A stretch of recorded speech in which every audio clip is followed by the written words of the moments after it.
જય શ્રી કૃષ્ણ મિત્રો, ચાલો આજે આપણે ઢોસા બનાવીએ. એની માટેનું બેટર કેવી રીતે તૈયાર કરું એ હું તમને બતાવું છું. એની માટે મેં આ 1 કપ અડદની દાળ લીધી છે. 1 કપ અડદની દાળ લીધી છે. આપણે 3 કપ કણકી લઈશું. આવી ઝીણી કણકી આવે છે ને, તમે ચોખા પણ લઈ શકો છો કોઈ પણ જાતના, પણ આપણે દિવેલવાળા કે મોયલા ચોખા નથી લેતા. તો આપણે આ રીતે આ કણકી લઈશું 3 વાડકી. 1 ચમચી આપણે મેથી દાણા લઈશું. મેથી દાણા લેવાથી આપણો આથો સરસ આવે છે. આ બધી વસ્તુને હવે આપણે સારી રીતે ધોઈ નાખીશું બરાબર. આ મિશ્રણને આપણે 3-4 પાણીથી સરસ ધોઈ લીધું છે. હવે આપણે ચોખ્ખું પાણી ઉમેરી અને આપણે એને 6-7 કલાક માટે પલાળી લઈશું. જે કપ ભરીને આપણે કણકી અને દાળ લીધું હતું, અડદની દાળ ને કણકી, એ જ કપ અડધો ભરીને આપણે બટાકા પૌવાના પૌવા આવે છે એ લઈ લેવાના છે. સારી રીતે ધોઈ અને પછી આપણે જે દાળ અને કણકી પલાળ્યું છે એમાં આપણે ઉમેરી દેવાનું છે. આપણે ઢાંકીને એને રહેવા દઈશું. આપણે જે કણકી અને દાળ પલાળ્યા હતા એને 7-8 કલાક જેવું થઈ ગયું છે. હવે આપણે એને મિક્સર જારમાં લઈ અને પીસી લઈશું. આપણું બેટર પીસાઈ ગયું છે. આપણે એને એક તપેલીમાં લઈ લઈશું. આ રીતે બધું મિશ્રણને આપણે પીસી લઈશું. આપણું બેટર સરસ પીસાઈ ગયું છે. જો હવે આપણે એને ઢાંકીને 5 થી 6 કલાક જેવું આપણે એને આથવા દઈશું. આપણે સંભાર બનાવી લઈશું. એની માટે રાઈ ઉમેરી લઈશું, મરચાં ઉમેરીશું, ડુંગળી ઉમેરીશું, દૂધી ઉમેરી લઈશું. આપણે પીસ કરીને નાના દૂધીને પણ આપણે સાંકળી લઈશું. ટામેટા ઉમેરી લઈશું. 1 ચમચી આપણે આદુ મરચાં લસણની પેસ્ટ ઉમેરીશું. આપણે મસાલા કરી લઈશું. લાલ મરચું પાવડર ઉમેરીશું, ધાણા જીરું ઉમેરીશું, સાંભાર મસાલો ઉમેરી દઈશું. બરાબર મિક્સ કરી લઈશું. થોડું પાણી ઉમેરી લઈશું.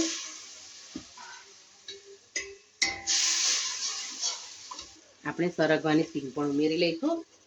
સરગવાની સિંગ આપણે દાળ બાફતી વખતે ભેગી કરીશું તો કદાચ સરગવાની સિંગ વધારે બફાઈ જાય. તો આ રીતે જ્યારે આપણો સંભાર ઉકળે, આ રીતે વઘાર કરીએ ત્યારે ઉમેરીશું તો એ વધારે પડતી બફાઈ નહીં જાય. એટલે આ વઘારના ટાઈમે ઉમેરી દેવી. હવે આપણે દાળ ઉમેરી લઈશું. મેં તુવેરની દાળને પલાળી અને બાફી અને લઈ લીધી છે. મારા ઘરે આંબલી નથી ખવાતી એટલે હું આંબલી નથી ઉમેરતી.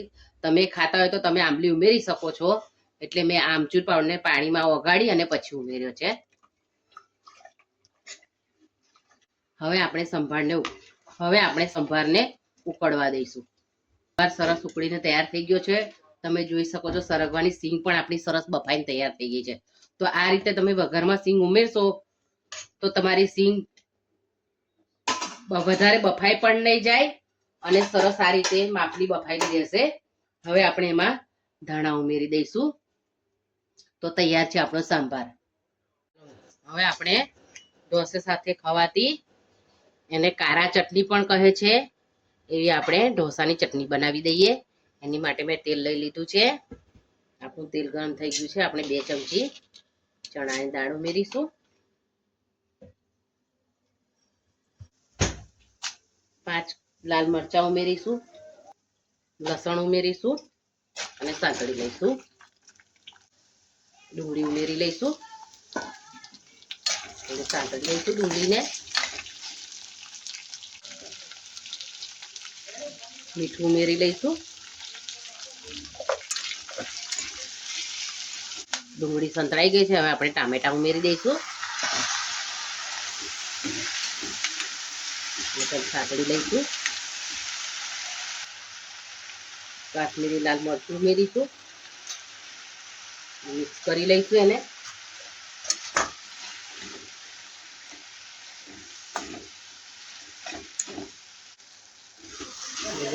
ડુંગળી ને ટામેટાની ચટણી સંતળાઈ ગઈ છે.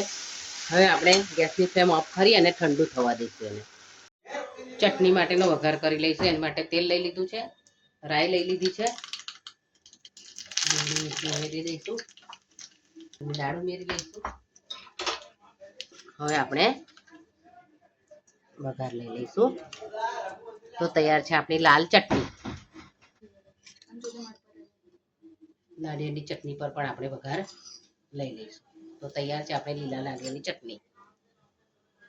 હવે આપણે ઢોસાની ભાજીની વઘાર કરી લઈશું. એની માટે એક કડાઈ લઈ અને એમાં મેં તેલ લઈ લીધું છે. આપણું તેલ ગરમ થઈ ગયું છે. આપણે રાઈ ઉમેરી લઈશું, અડદની દાળ ઉમેરીશું, મરચું ઉમેરીશું, લીલા પાન ઉમેરીશું અને ડુંગળી ઉમેરી દઈશું. સાંતળી લઈશું બરાબર.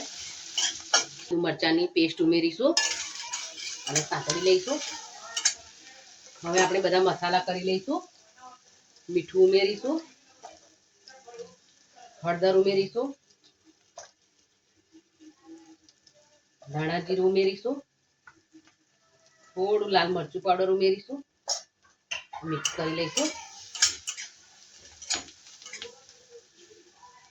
થોડું આપણે પાણી ઉમેરીશું એમાં અને થોડી વાર થવા દઈશું. હવે આપણે બાફીને મેશ કરેલા બટાકા ઉમેરી દઈશું. તો બરાબર મિક્સ કરી લઈશું આપણે આને. આપણી ભાજી સરસ તૈયાર થઈ ગઈ છે. હવે આપણે એમાં ધાણા ઉમેરી દઈશું.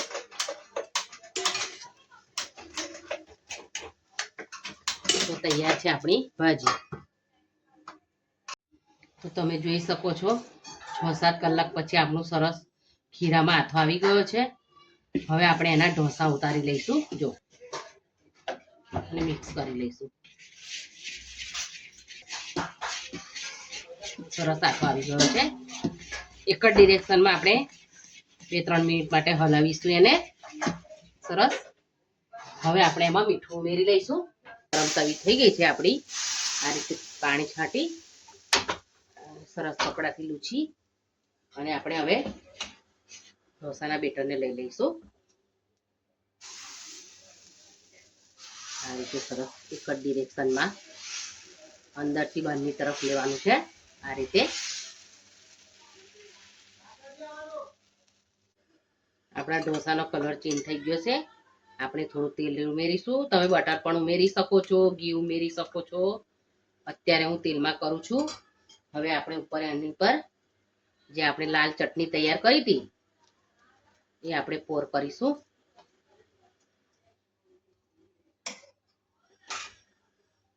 આપણે જે ભાજી તૈયાર કરી હતી એ પણ આપણે ઉપર પાથરી દઈશું સરસ રીતે.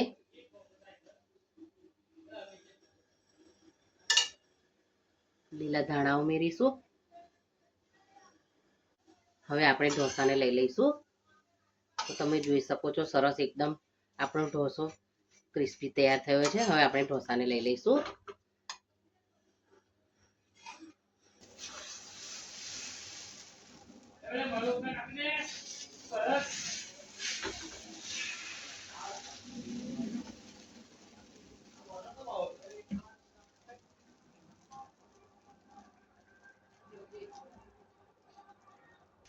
ચાલુ છે. હવે આપણે બટર ઉમેરી લઈશું.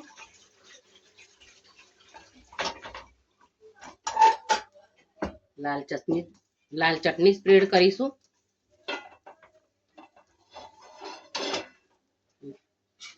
ફોલ્ડ કરી લઈશું.